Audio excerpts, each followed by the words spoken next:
Well, I've talked to a lot of parents who have some very sad kids because they wanted to watch the opening ceremony, and you deprived them of that, France. So well done.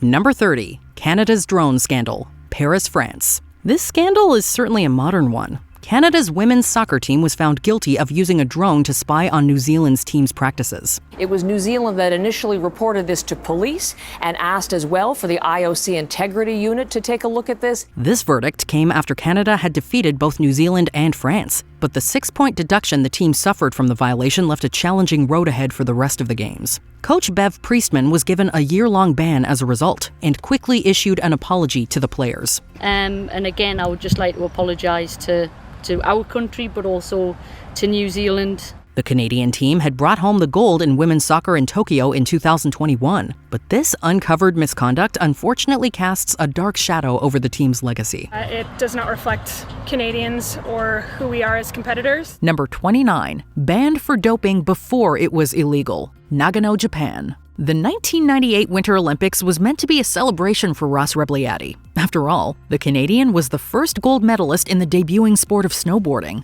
winning in the men's giant slalom event. But then, Rebliati tested positive for trace amounts of THC. After a vote by the International Olympic Committee, or IOC, he was disqualified. However, cannabis had not been banned by the IOC at that point. The Canadian Olympic Association is hereby requested to withdraw and return the medal. Canada appealed the decision, which was successful, and Rebliati could wear his medal with tarnished pride. The IOC then put through a ban on the substance 2 months later. Due to this drama, while Rebliati enjoyed the celebrity, he was added to the US's no-fly list, which damaged his snowboarding career. I might have to wear a gas mask from now on, but whatever.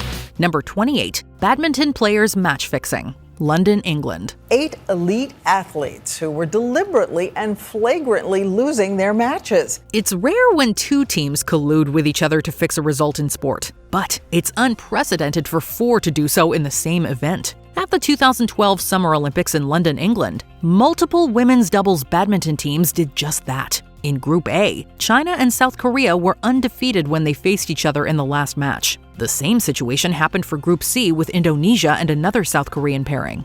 During these bouts, the athletes seemingly threw the matches by making many errors. They did this to get a more favorable matchup in the quarterfinals. After the Badminton World Federation examined the matches, they ruled the accused players had broken the rules and were disqualified from the tournament. And as for the Chinese, South Korean and Indonesian teams, they could face further sanctions from the IOC. Number 27, the Kosakiewicz gesture, Moscow, Soviet Union. Leading up to the 1980 Summer Olympics in Moscow, Soviet Union, Poland's Władysław Kosakiewicz was one of the favorites to take gold in the pole vault after top finishes in several competitions. When he competed at the prestigious event, he, along with any other non-Soviet athlete, was booed and whistled at by the crowd. Yet even with that against him, the Polish vaulter achieved a 5.78-meter jump, taking the gold and breaking a world record. However, during several jumps, Kosakiewicz defied the hostility by showing the bras d'honneur, also known as the Italian salute, which is seen as the equivalent of whipping out the bird.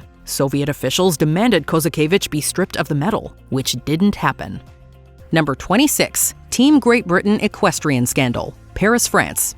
Naturally, horse safety should always be of the utmost importance in equestrian sports. But unfortunately, an abusive incident was uncovered surrounding a member of Great Britain's Olympic team. And Charlotte Dujardin is provisionally suspended for a period of 6 months. An incriminating video was released of gold medalist Charlotte Dujardin mistreating her steed during a training session. This caused massive waves, and the situation was further investigated by PETA. Dujardin pulled out of the games as a result, but the team still managed to clinch the gold in equestrian eventing. Suddenly, an announcement from her that she's been forced to withdraw because of this investigation into her conduct. While this scandal was certainly an unfortunate one, it's crucial that animal safety issues are brought to the forefront of such athletic events. But this is not the first time there has been an issue of welfare of an animal within the sport. Number 25, convicted Dutch volleyball player, Paris, France. The Netherlands beach volleyball team received many boos from the crowd when player Steven van de Velde entered the court. Van de Velde was sentenced to 4 years in prison after having been found guilty of assault against a girl he had met online. When sentenced, the judge had commented that his, quote, hopes of representing his country now lie as a shattered dream. But shockingly, after serving only 13 months of his time, Van de Velde was selected by Dutch Olympic officials to join the team.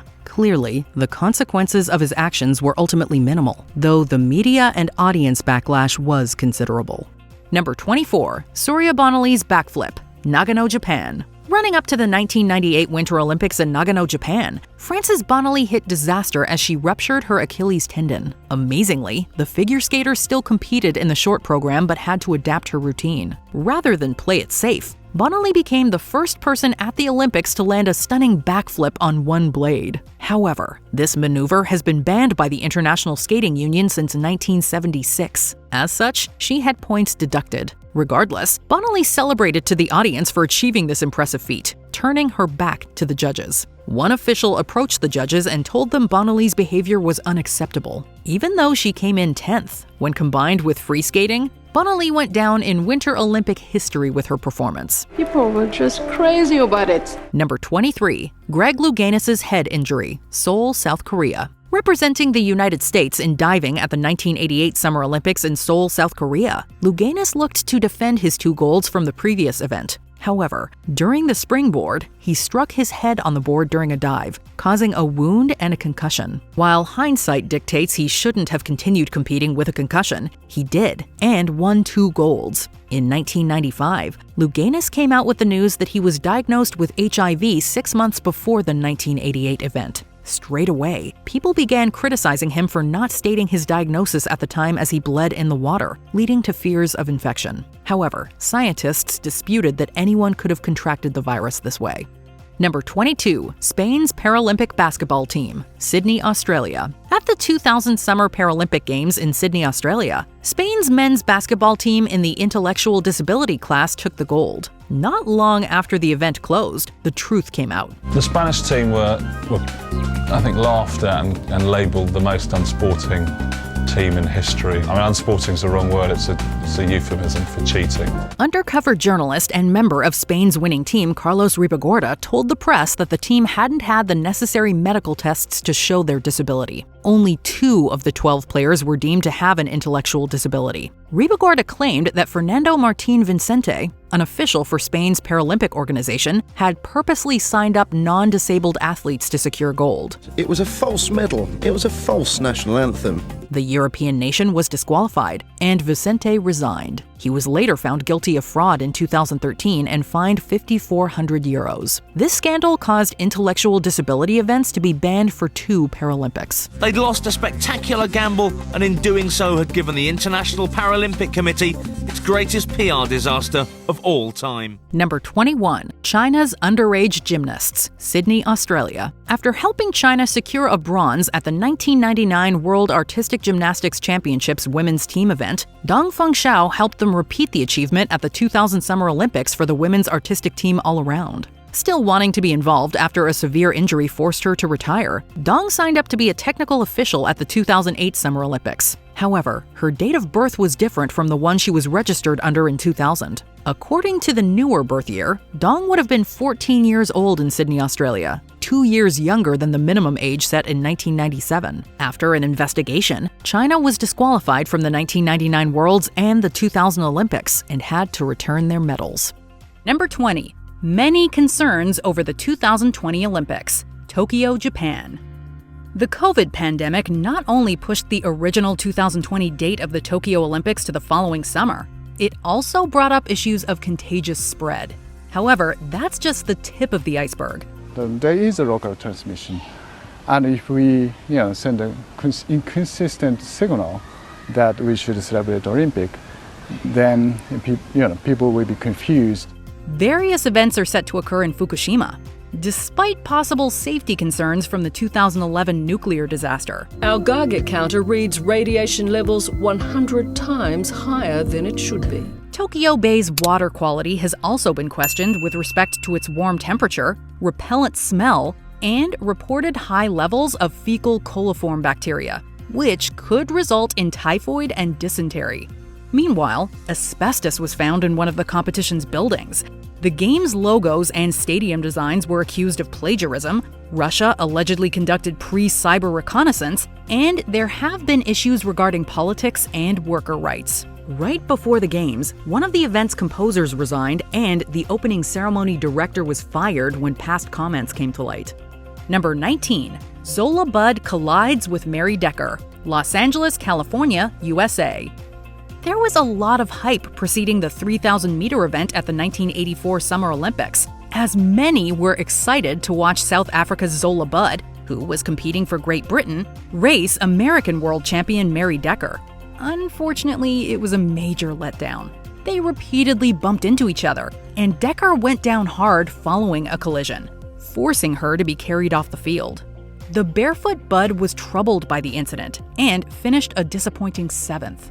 The media didn't know who to blame, and each runner earned a degree of criticism. Most fell on Budd, but a later International Association of Athletics Federation's investigation found that the collision was not her fault. To this day, Decker blames it on her inexperience in pack running. Number 18. Making way for the Games, Rio de Janeiro, Brazil. In 2009, Rio de Janeiro won the bid to host the 2016 Summer Games. There was just one problem. Working-class favela Villa Autodromo was in the spot where they wanted the Olympic Village. So they attempted to kick everyone out. The favela inhabitants received eviction notices, reducing the area's population by 83%. Those remaining formed a civil society and rejected eviction, often coming face-to-face with riot police and their community's literal destruction. The billionaire owner of the real estate development firm Carvalho Hoskin further invited controversy with media comments about the indigenous population. It's estimated that 60,000 locals were displaced for the village's construction. Swimming pools, tennis courts, everything you can imagine. This is a 5-star accommodation environment that I've never seen in a games village before. Number 17. South Korea bribes judges, Seoul, South Korea. The 1988 Summer Olympics were held in Seoul, South Korea. Representing his home country was light middleweight boxer Park Si-hun, who faced American Roy Jones Jr. in the gold medal match. Jones landed 86 punches against Park, with Park only landing 32. Despite this, Park was awarded the win in a controversial 3-2 decision, prompting an intense outcry. A judge allegedly admitted Jones should have won, but that he voted for Park to avoid disappointing South Korea. Multiple judges involved with the finals were subsequently prohibited from boxing, and an IOC investigation found that South Korean officials had won the judges over after taking them out for dinner. A new scoring system was later integrated to prevent future issues. When you can take a kid, 19 years old, he defeats his rival clearly, and you rob him, it really eliminates the integrity of that sport. Number 16. The American Swimmers Scandal, Rio de Janeiro, Brazil. During the 2016 Rio Olympics, various American swimmers, including Ryan Lochte, claimed they had been robbed at gunpoint. It didn't take long for the so-called truth to come out. The athletes, some of whom were reportedly intoxicated, had allegedly vandalized a gas station and urinated in public, prompting a security guard confrontation. They then paid the guards for the damages. Deemed Lochtegate, the incident saw the eponymous swimmer charged for falsely reporting a crime. Guy pulled out his gun, he cocked it, put it to my forehead, he said, "Get down," and I was like, I put my hands up, I was like, whatever. He was also suspended for 10 months by the U.S. Olympic Committee and banned from its training centers. However, a later USA Today investigation brought up the possibility that the swimmers were actually innocent of vandalism and may have actually been coerced into handing over the money. Number 15. Boris Onishchenko's Magic Épée, Montreal, Quebec, Canada. After the elimination of the Soviet team as a result of Onishchenko's disqualification, hopes begin to revive. As a distinguished yet aging modern pentathlete and respected figure in the Soviet Union, 38-year-old Onishchenko had a considerable reputation to uphold in his homeland.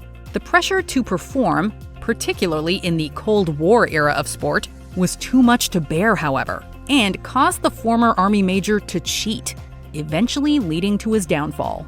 desperate to match his previous silver medal performance, he altered his épée to register hits even when he wasn't making contact with his opponent. A touch is registered when the foiled tip hits the opponent with a force of at least 500 grams. Just as quickly as this plot was discovered, Boris the Cheat was stripped of his sporting honors and personally reprimanded by Soviet leader Leonid Brezhnev, therefore suffering the very fall from grace he was trying to avoid. Number 14, Angel Matos kicks a referee. Beijing, China.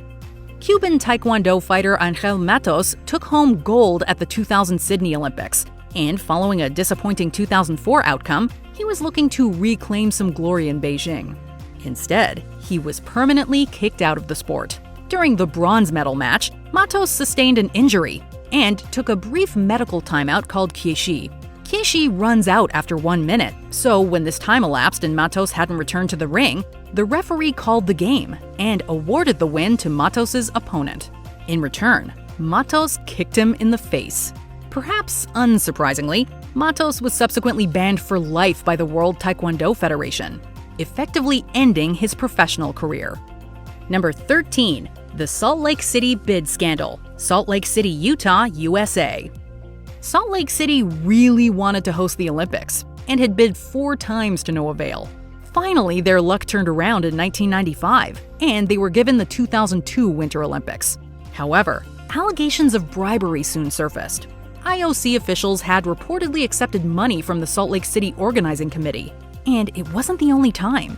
After future digging, it was found that IOC officials had accepted bribes for both the 1998 and 2000 Olympics.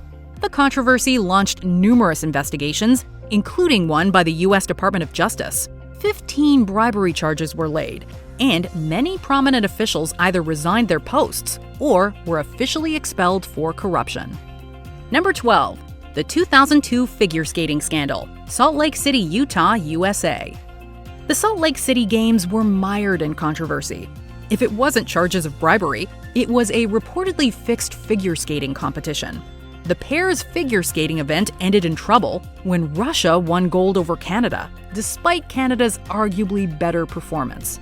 The media criticized the judges for their decision, and suspicion landed on French judge Marie-Reine Le Gougne. As soon as I had put down my pen, I started to suffer from a series of attacks, physical, verbal, and the worst, moral. She supposedly broke down when confronted by the technical committee's chair, and later admitted she'd been coerced into voting for the Russians. She said she was under pressure and that it was not her own opinion. However, she later retracted these statements, stating she'd genuinely believed the Russians had won. Though an investigation into the event was never launched, Le Gougne's judging career was over. Number 11, the 1972 men's basketball final, Munich, Germany. The American men's basketball team was the stuff of Olympics legend, having won every gold medal event since 1936. They were also completely undefeated, with a 63-0 Olympics record. And then, the Cold War was brought to the basketball court, as Team USA faced the Soviet Union in the 1972 Munich finals. Following an intense game, the final 3 seconds were a complete mess in terms of technical gameplay. And without going into complex detail, the USSR edged ahead for a 51-50 victory. Team USA wasn't happy and protested the outcome. They refused to accept silver, and the surviving team members continue to refuse both the outcome of the game and the medals today. Number 10, displacement in Beijing. Beijing, China. As far back as 2000, Chinese officials were reportedly implementing, quote, environmental improvement projects, aka the systematic demolition of Beijing's impoverished areas, resulting in an estimated displacement of 1.5 million people for the 2008 Summer Games. These people have been forced out of their homes to make way for profitable real estate projects. Although local government claimed they only moved between 6,000 and 15,000, all with compensation, numerous reports exposed the mistreatment of those unwilling to shift by heavy-handed police. Beijing's floating population, consisting of rural migrants, the homeless, and other so-called second-class citizens, were most at risk from this purported social cleansing. For now, many live in neighborhoods curtained off by grey concrete walls. built, authorities say, to make Beijing prettier. It was reported that $40 billion was spent on Olympic or corporate infrastructure, while human rights were allegedly ignored, adding to an already large list of controversies surrounding the Beijing Games. Human rights groups have repeatedly expressed concern over the evictions and say Beijing is not living up to its promises that the Olympics will improve the country's rights record. Number 9. Jim Thorpe's disqualification, Stockholm, Sweden. Reportedly dubbed the greatest athlete in the world by the King of Sweden, this legendary all-rounder took gold in both the pentathlon and decathlon at the 1912 Summer Games, setting records that endured well into the 20th century. There must be something in the Thorpe legend for people to still be talking about him 50 years after he's dead. The Native American and European's athletic career is defined by tales of his nonchalant excellence. His winning the high jump in mismatched shoes is one of many anecdotes. Yet his feats will always be tainted by the IOC's elitist and potentially racist attempts to punish him for violating their Victorian rules on amateurism, rules that white athletes frequently abused without consequence. As far as I'm concerned, he's a Simon pure athlete. You mustn't take those medals away from him, gentlemen. You mustn't. Under serious pressure from Thorpe supporters, the IOC did eventually yield on the subject by returning Thorpe's medals in the early 1980s. They were presented to his 7 surviving children. Number 8. The African boycott, Montreal, Quebec, Canada. During the 1976 Montreal Games, South Africa was in the height of apartheid, a system of racial segregation based on the concept of white supremacy that saw major oppression against black Africans. In 1976, the New Zealand All Blacks rugby team toured South Africa, and dozens of African countries requested that the IOC ban New Zealand from the then upcoming Olympics. In their opinion, the controversial tour indirectly condoned the regime, and they wanted New Zealand punished. The IOC refused, so 29 countries protested the Olympics and failed to show. This prevented the former 1,500-meter world record holder from competing, as Filbert Bayi hailed from Tanzania, one of the countries protesting the Games. Number 7. Blood in the Water match, Melbourne, Australia.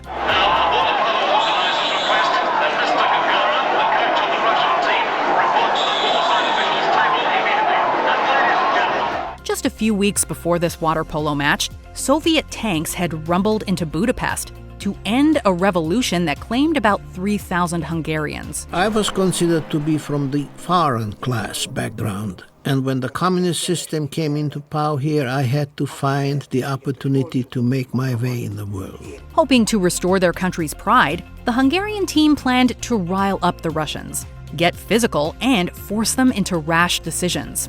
A lot of people ask why it is that way. And I think that water polo is simply in our blood. With Hungary leading 4-0 late in the game, the Russians took matters into their own hands. Hungarian player Ervin Zador was struck in the eye, sending the hundreds of Hungarians in the crowd into a frenzy that required police intervention.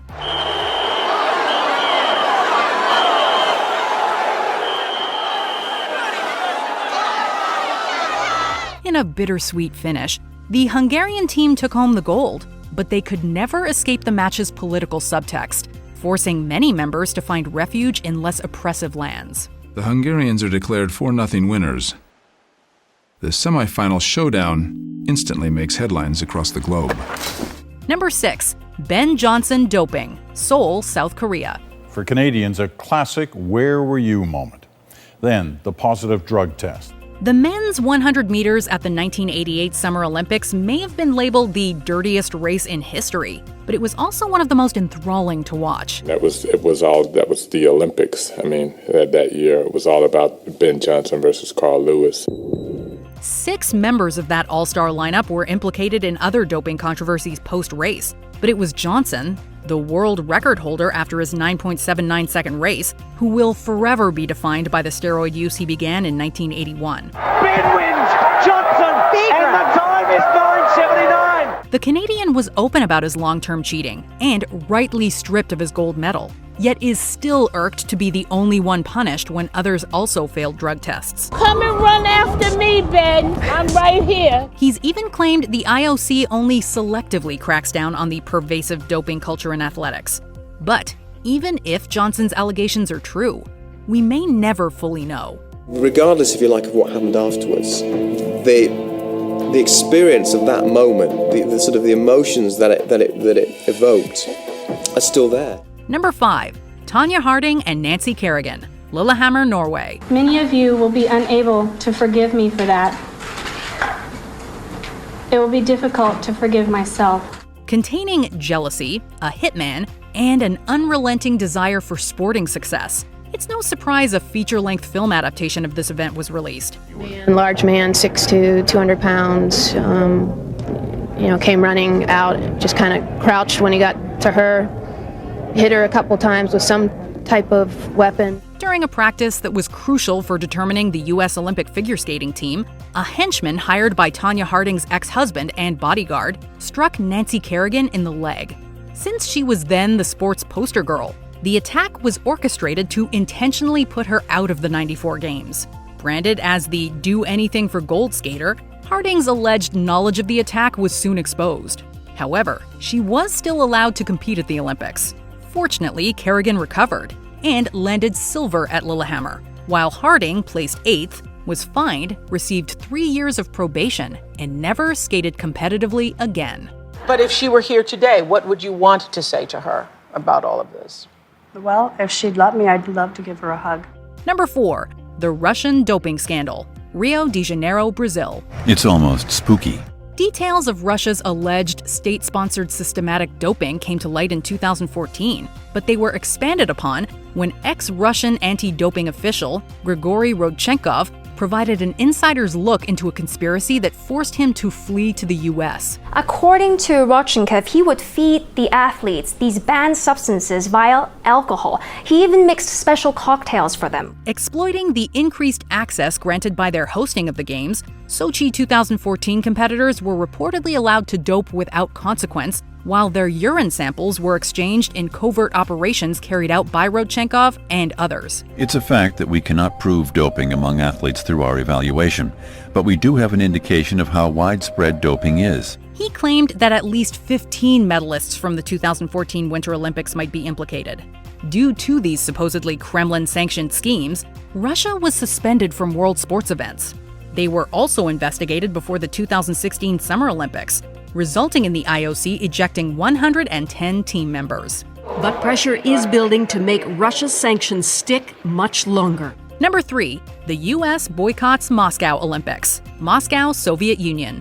The United States Olympic Committee voted to boycott the Summer Olympic Games in Moscow. In response to the Soviet invasion of Afghanistan beginning in 1979, U.S. President Jimmy Carter led an international boycott that doomed his period in office and triggered the Soviet Union's own boycott of the LA Games in 1984. We fought and we did our best to preserve the Games in Moscow in 1980, and we have to do the same to preserve the Games in 1984 in Los Angeles. While the reasons behind this action were righteous and well supported, the U.S. enlisted Muhammad Ali's help and ultimately 65 nations joined up, the boycott threatened the Olympic movement by embroiling the Games in the political maneuvering of two world powers. Well, I'm very disappointed, but I feel that it's probably the only thing that our country can do as a unit. 25 angry U.S. athletes even sued the government for denying them a dream they worked so hard towards. And yet, Carter stuck to his morals,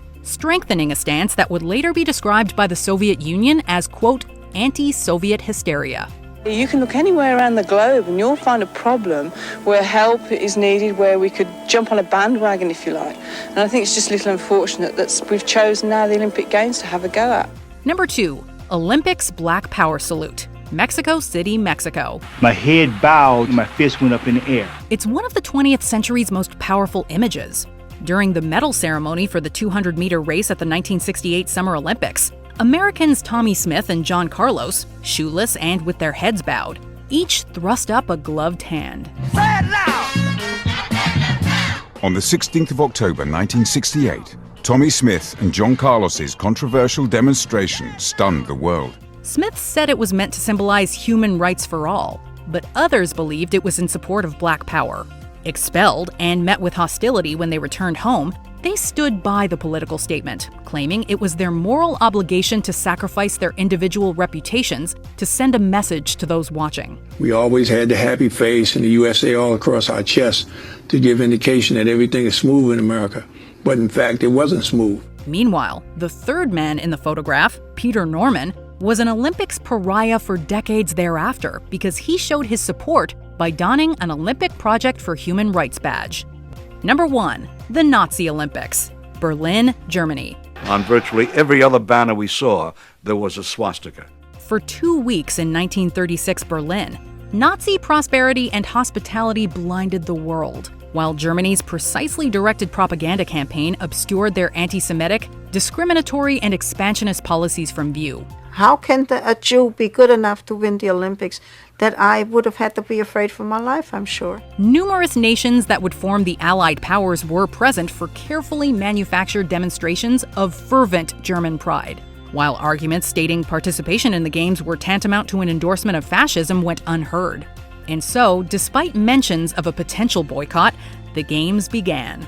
Medals were even won by some Jewish and black athletes, but it was Hitler who truly prospered. The Reich Chancellor turned the Games into an advertising campaign for his administration, with some asserting that he successfully manipulated European powers into a complacency that allowed the Nazi regime to spread across Europe in subsequent years. Eure Schule wird die ganze Nation gehen. Which scandal do you think takes the gold? Let us know in the comments below. How is the best boxer here not wearing a gold medal? Did you enjoy this video? Check out these other clips from WatchMojo, and be sure to subscribe and ring the bell to be notified about our latest videos.